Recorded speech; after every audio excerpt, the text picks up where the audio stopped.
सियावर रामचंद्र की जय, पवन सुत हनुमान की जय, उमापति महादेव की जय। जय सीताराम। श्री हनुमान जी महाराज श्री मद वाल्मीकि रामायण के अयोध्या कांड को सप्तदशः सर्ग 17वां सर्ग सुनने की कृपा करें। श्री राम का इस सर्ग में राजपथ की शोभा देखते उस सुहृदों की बातें सुनते हुए पिता के भवन में प्रवेश करने का वर्णन है।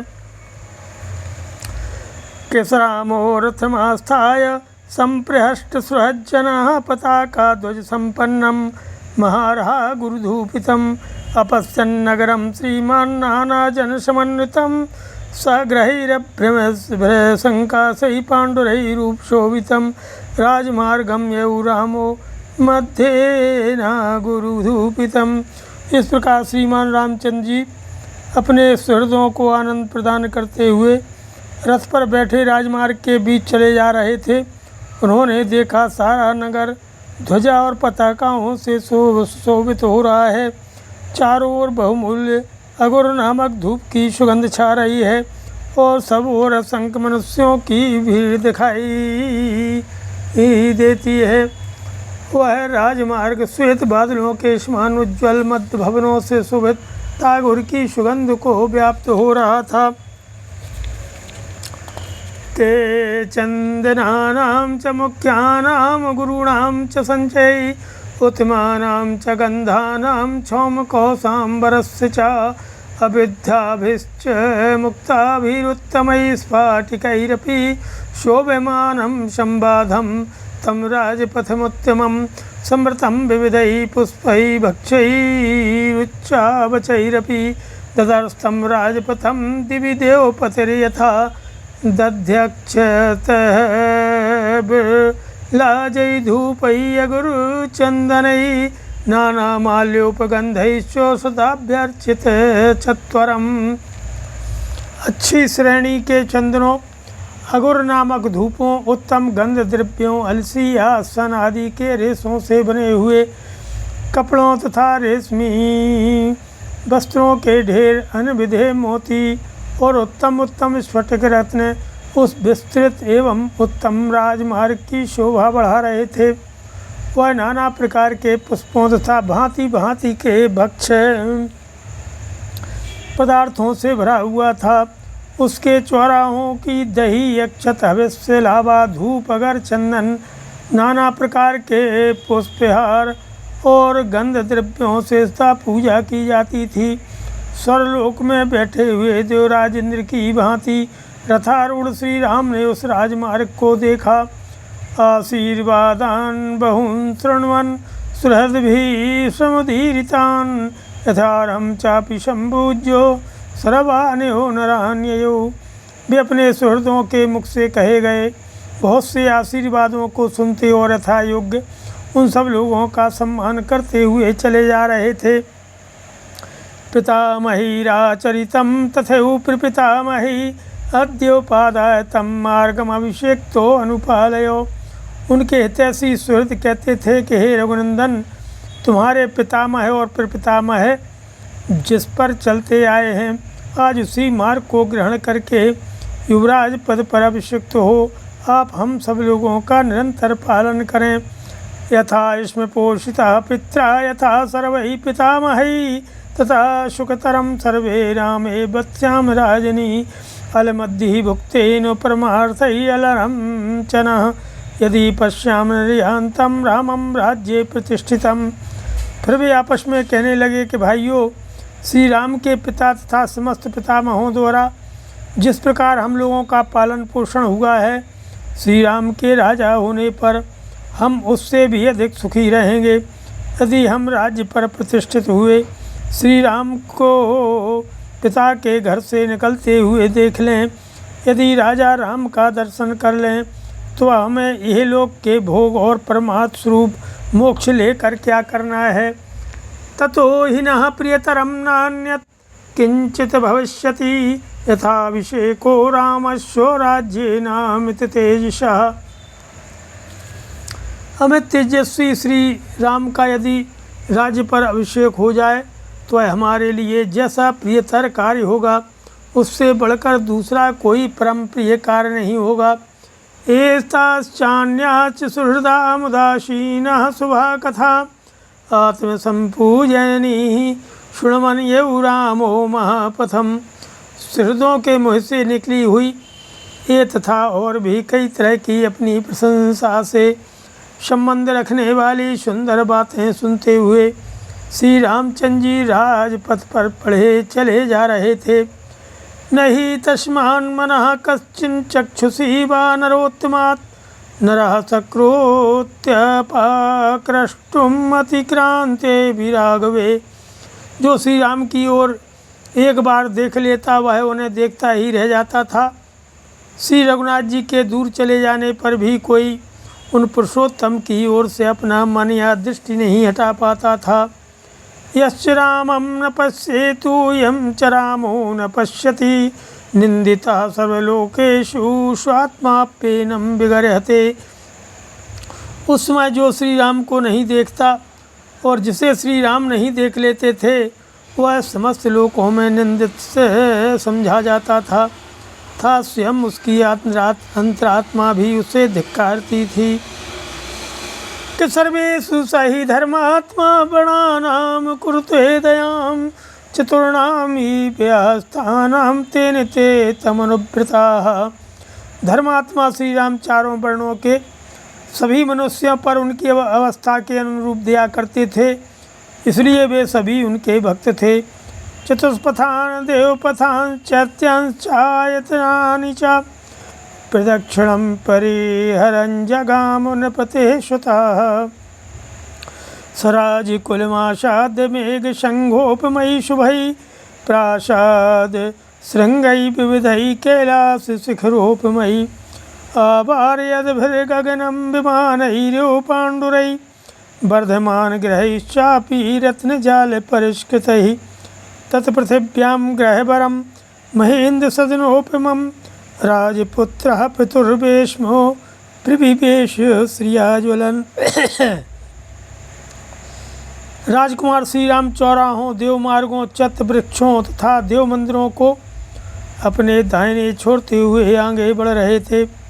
राजा दशरथ भवन मेघ समूहों के समान शोभा पाने वाले सुंदर अनेक रूप रंग वाले कैलाश शिखर के समान उज्ज्वल प्रासाद शिखरों से शोभित था। उसमें रत्नों की जाली से विभूषित तथा विमानाकार क्रीड़ागृह भी बने हुए थे जो अपनी श्वेत आभा से प्रकाशित होते थे।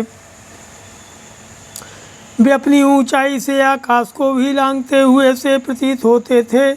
ऐसे ग्रहों से युक्त वह श्रेष्ठ भवन इस भूतल पर इंद्र सदन के समान शोभा पाता था। उस राजभवन के पास पहुंचकर अपनी शोभा से प्रकाशित होने वाले राजकुमार श्री राम ने पिता के महल में प्रवेश किया। सकक्ष्याधन विभिर्गुप्तास्त्रोऽतिक्रम्य वाजिभिः पदातिर्परे कक्षे द्वे जगाम नरोत्तमः ससर्वाः समतिक्रम्य कक्षा दशरात्मजः सन्निवर्तजनं सर्वं शुद्धान्तापुरमत्यगात्। उन्होंने धनुर्धर वीरों द्वारा सुरक्षित महल की 3 ड्योढ़ियों को तो घोड़े जुते हुए रथ से ही पार किया, फिर 2 ड्योढ़ियों में वे पुरुषोत्तम राम पैदल ही गए। इस प्रकार सारी ड्योढ़ियों को पार करके दशरथ नंदन श्री राम साथ आए हुए सब लोगों को लौटा करके स्वयं अंतापुर में चले गए। तस्मिन् प्रविष्टे पितुरन्तिकं तदा जनः सर्वो मुदितो नृपात्मजे प्रतीक्षते तस्य पुनः स्म निर्गमं यथोदयं चंद्रमसः सरित्पतिः। जब राजकुमार श्री राम पिता के पास जाने के लिए अंतःपुर में प्रविष्ट हुए तब आनंदमग्न हुए सब लोग बाहर खड़े होकर उनके पुनः निकलने की प्रतीक्षा करने लगे। ठीक उसी तरह जैसे सरिताओं का स्वामी समुद्र चंद्रोदय की प्रतीक्षा करता रहता है। श्रीमद् रामायणे वाल्मीकि आदि काव्ये अयोध्याकांडे सप्तदशसहस्रः नमः। श्री हनुमान जी महाराज वाल्मीकि रामायण के अयोध्या कांड के 18वें सर्ग को सुनने की कृपा करें, जिसमें श्री राम का कैकेयी से पिता के चिंतित होने का कारण पूछना और कैकेयी का कठोरतापूर्वक अपने मांगे हुए वरों का वृत्तांत बताकर श्री राम को वनवास के लिए प्रेरित करने का वर्णन है। शतदर्शासने रामो विखंडम पितरम शुभे कैकेय्या सहितम दीनम मुखे परिशुख्यता। महल में जाकर के श्री राम ने पिता को कैकेयी के साथ एक सुंदर आसन पर बैठे देखा। वे विषाद में डूबे हुए थे, उनका मुँह सूख गया था और वे बड़े दयनीय दिखाई देते थे। सपितुश्चरणौ पूर्वमभिवाद्य विनीतवत् ततो ववन्दे चरणौ कैकेय्या सुसमाहिता। निकट पहुँचने पर श्री राम ने विनीत भाव से पहले अपने पिता के चरणों में प्रणाम किया। उसके बाद बड़ी सावधानी के साथ उन्होंने कैकेयी के चरणों में भी मस्तक झुकाया। रामेत्युक्त्वा तु वचनं बाष्पपर्याकुलेक्षणः ससाक नृपतिर्दीनो नेक्षितुं नाभिभाषितुं तत्पूर्वं नृपतिर्दृष्ट्वा रूपं भयावहं रामोऽपि भयमापन्नः पदास्पृष्टे उपन्नगम्। उस समय दीन दशा में पड़े हुए राजा दशरथ एक बार राम ऐसा कहकर चुप हो गए। इससे आगे उनसे बोला नहीं गया। उनके नेत्रों में आंसू भर आए, अतः वे श्री राम की ओर न तो देख सके और न उनसे कोई बात ही कर सके।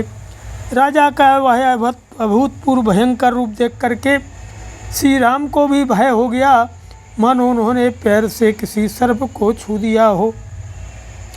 इंद्रियैरं प्रहृष्टैस्तं शोक संतापकर्षितं निःश्वसन्तं महाराजं व्यथिताकुलचेतसम् ऊर्मिमालिनचमक्षोभ्यं क्षुभ्यन्तमिव उपिप्लुतमिवादित्यो मुक्तानृतिर्षिं यथा।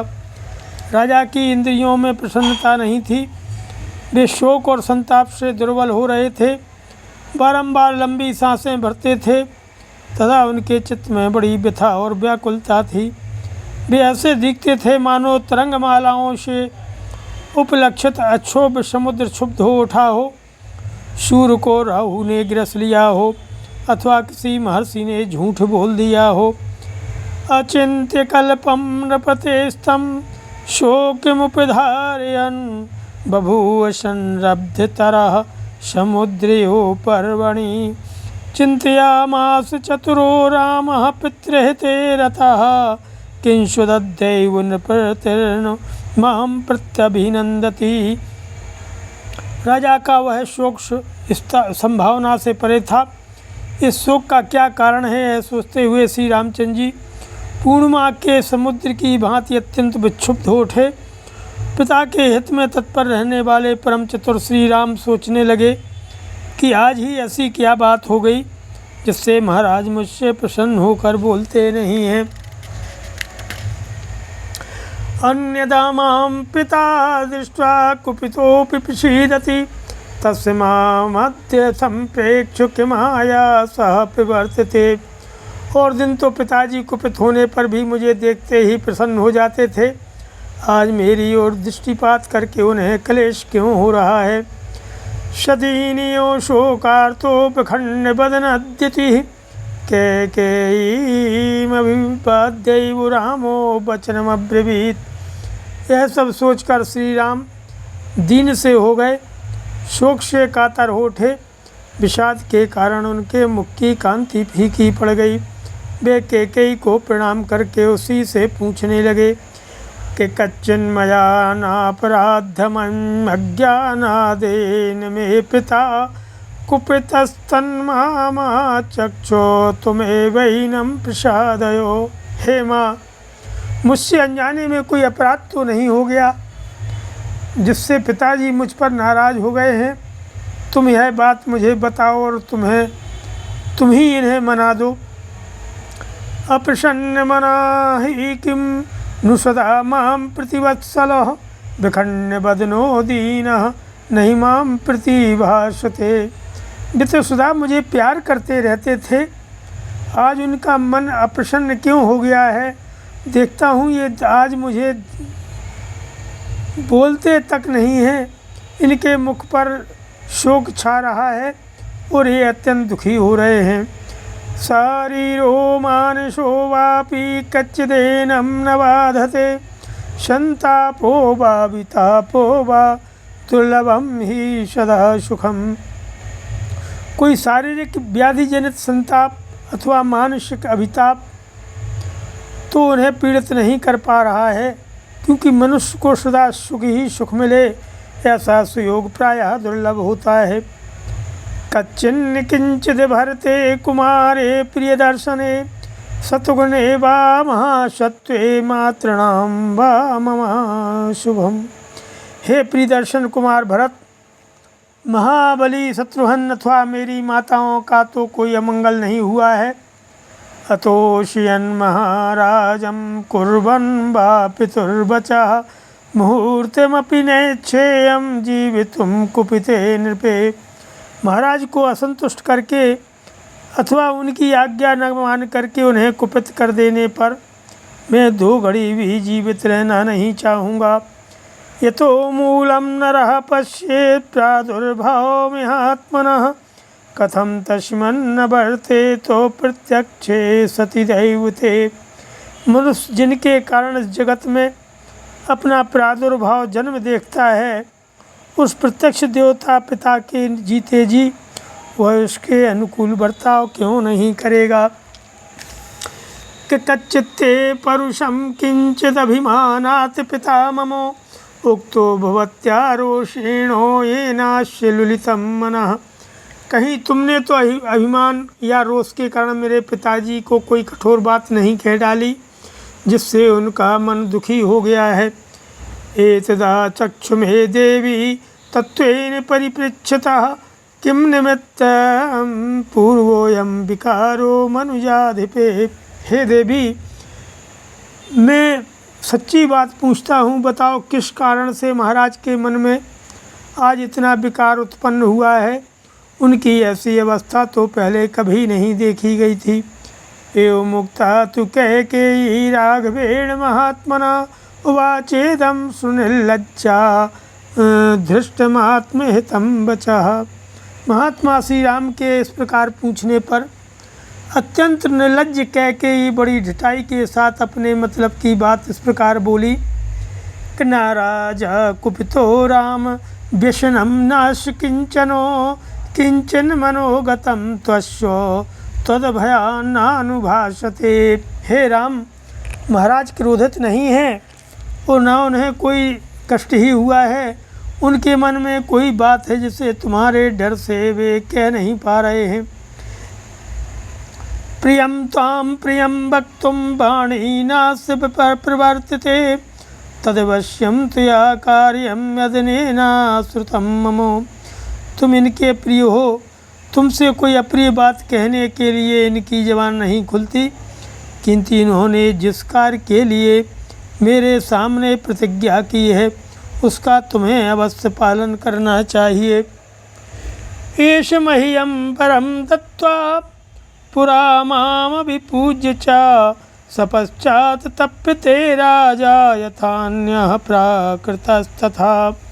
इन्होंने पहले तो मेरा सत्कार करते हुए मुझे मुँह मांगा वरदान दे दिया और अब ये दूसरे गंवार मनुष्यों की भांति उसके लिए पश्चाताप करते हैं। अतिसृज्य ददानीति वरम हम विषाम्पति, सनिरर्थं गतजले शेतुं बन्धितुमिच्छति। धर्ममूलमिदं राम विदितं च शतमपि, तत्सत्यं न त्यजेद राजा कुपितस्त्वत्कृते यथा। ये प्रजानाथ पहले मैं दूंगा ऐसी प्रतिज्ञा करके मुझे वर दे चुके हैं और उसके निवारण के लिए व्यर्थ प्रयत्न कर रहे हैं। पानी निकल जाने पर उसे रोकने के लिए बांध बांधने की निरर्थक चेष्टा करते हैं। हे राम, सत्य ही धर्म की जड़ है, यह सत्पुरुषों का भी निश्चय है। कहीं ऐसा न हो कि ये महाराज तुम्हारे कारण मुझ पर कुपित होकर के अपने उस सत्य को ही छोड़ बैठे। जैसे भी इनके सत्य का पालन हो वैसा तुम्हें करना चाहिए। यदि तद्वक्ष्यते राजा शुभम वा यदि वा शुभम करिष्यति सः सर्वम् आख्यास्यामि पुनस्त्वहम्। यदि राजा जिस बात को कहना चाहते हैं वह शुभ हो या अशुभ तुम सर्वथा उसका पालन करो तो मैं सारी बात पुनः तुमसे कहूँगी कि यदि त्वभिहितं राज्ञा त्वयि तन्न विपत्स्यते न तो हम अविधास्यामि न हे से त्वयि वक्ष्यति। यदि राजा की कही हुई बात तुम्हारे कानों में पड़ करके वहीं नष्ट न हो जाए, यदि तुम उनकी प्रत्येक आज्ञा का पालन कर सको तो मैं तुमसे सब कुछ खोल कर बता दूंगी। ये स्वयं तुमसे कुछ नहीं कहेंगे। एतत्तु वचनं श्रुत्वा कैकेय्या समुदाहृतम् उवाच व्यथितो रामस्तां देवीं नृपसन्निधौ। कैकेयी की कही हुई बात सुन करके श्री राम के मन में बड़ी व्यथा हुई। उन्होंने राजा के समीप ही देवी कैकेयी से इस प्रकार से कहा कि अहो धिङ्नार्यसे देवी वक्तुं मामीदृशं वचः अहं किं वचनाद् राज्ञः पतेयमपि पावके भक्षयेयं विषं तीक्ष्णं पतेयमपि चार्णवे नियुक्तो गुरुणा पित्रा नृपेण चाहितेन च तद्ब्रूहि वचनं देवी राज्ञो यदविकाङ्क्षितं करस्ये प्रतिजाने च रामो दीर्णाभिभाषते। अरे धिक्कार है हे देवी, तुम्हें मेरे प्रति ऐसी बात मुझसे नहीं निकालना चाहिए। मैं महाराज के कहने से आग में भी कूद सकता हूँ, तीव्र विष का भी भक्षण कर सकता हूँ और समुद्र में भी गिर सकता हूँ। महाराज मेरे गुरु पिता और तैसी हैं, मैं उनकी आज्ञा पाकर क्या नहीं कर सकता। इसलिए हे देवी, राजा को जो अभीष्ट है वह बात मुझे बताओ, मैं प्रतिज्ञा करता हूँ उसे पूर्ण करूँगा। राम दोत रहे की बात नहीं करता है। तमार्जव समायुक्तमनार्या सत्यवादिनम् उवाच रामं कैकेयी वचनं भृशदारुणम्। श्री राम सरल स्वभाव से युक्त और सत्यवादी थे। उनकी बात सुनकर अनार्या कैकेयी ने अत्यंत दारुण वचन कहना आरंभ किया कि पुरा देवासुरे युद्धे पित्रा ते मम राघवो रक्षितेन वरौ दत्तौ सशल्येन महारणे। हे रघुनंदन, पहले की बात है, देवासुर संग्राम में तुम्हारे पिता शत्रुओं के बाणों से बिंध गए थे। उस महासमर में मैंने इनकी रक्षा की थी। इससे प्रसन्न होकर इन्होंने मुझे 2 वर दिए थे। तत्र मे याचितो राजा भरतस्याभिषेचनं गमनं दंडकारण्ये तौ चाद्यैव राघवो। हे राघव, उन्हीं में से एक वर के द्वारा तो मैंने महाराज से याचना की है कि भरत का राज्याभिषेक हो, और दूसरा वर यह मांगा है कि तुम्हें आज ही दंडकारण्य में भेज दिया जाए। यदि सत्य प्रतिज्ञं त्वं पितरं कर्तुमिच्छसि आत्मानं च नरश्रेष्ठो मम वाक्यमिदं शृणु। हे नरश्रेष्ठ, यदि तुम अपने पिता को सत्य प्रतिज्ञ बनाना चाहते हो और अपने को भी सत्यवादी सिद्ध करने की इच्छा रखते हो तो मेरी यह बात सुनो कि सन्निदेशे पितुस्तिष्ठो यथानेन प्रतिश्रुतं त्वयारण्यं प्रवेष्टव्यं 9 वर्षाणि 5 च। तुम पिता की आज्ञा के अधीन रहो, जैसी उन्होंने प्रतिज्ञा की है उसके अनुसार तुम्हें 14 वर्षों के लिए वन में प्रवेश करना चाहिए। भरतश्चाभिषिचेतो यदेतदभिषेचनं तदर्थे विहितं राज्ञा तेन सर्वेण राघवो। हे रघुनंदन, राजा ने तुम्हारे लिए जो यह अभिषेक का सामान जुटाया है उस सबके द्वारा यहाँ भरत का अभिषेक किया जावे। सप्त सप्त च वर्षाणि दंडकारणमाश्रितः अभिषेकमिदं त्यक्त्वा जटाचीरधरो भव। और तुम इस अभिषेक को त्याग करके 14 वर्षों तक दंडकारण्य में रहते हुए जटा और चीर धारण करो। भरतः कौशलपतेः प्रशास्तु वसुधामिमां नानारत्नसमाकीर्णां सभाजिरति संकुलाम्। एतेन त्वां नरेन्द्रोऽयं कारुण्येन समाप्लुतः शोकैः संक्लिष्टवदनो न शक्नोति निरीक्षितुम्। एतत् कुरु नरेन्द्रस्य वचनं रघुनन्दनो सत्येन महतारां तारयस्व नरेश्वरम्। कौशल नरेश की इस वसुधा का जो नाना प्रकार के रत्नों से भरी पूरी और घोड़े तथा रथों से व्याप्त है, भरत शासन करें। बस इतनी सी बात है, ऐसा कहने करने से तुम्हारे वियोग का कष्ट सहन करना पड़ेगा। यह सोचकर महाराज करुणा में डूब रहे हैं। इसी शोक से इनका मुख सूख गया है और इन्हें तुम्हारी ओर देखने का साहस नहीं होता है। कहने लगे कैकेयी कि हे रघुनंदन राम, तुम राजा की इस आज्ञा का पालन करो और इनके महान सत्य की रक्षा करके इन नरेश को संकट से उबार लो। इति वो तस्यां परुषं वदन्त्यां न चैव रामः प्रविवेश शोकं प्रविव्यधे व्यथे चापि महानुभावो राजा च पुत्र व्यसनावितप्तः। कैकेयी के इस प्रकार कठोर वचन कहने पर भी श्री राम के हृदय में शोक नहीं हुआ, परंतु महानुभाव राजा दशरथ पुत्र के भावी वियोग जनित दुख से संतप्त एवं व्यथित हो उठे। श्रीमद् रामायणे वाल्मीकि आदि काव्ये अयोध्याकांडे 18 सर्गाः। नमः। सियावर रामचंद्र की जय, पवन सुत हनुमान की जय, उमापति महादेव की जय। जय सीताराम।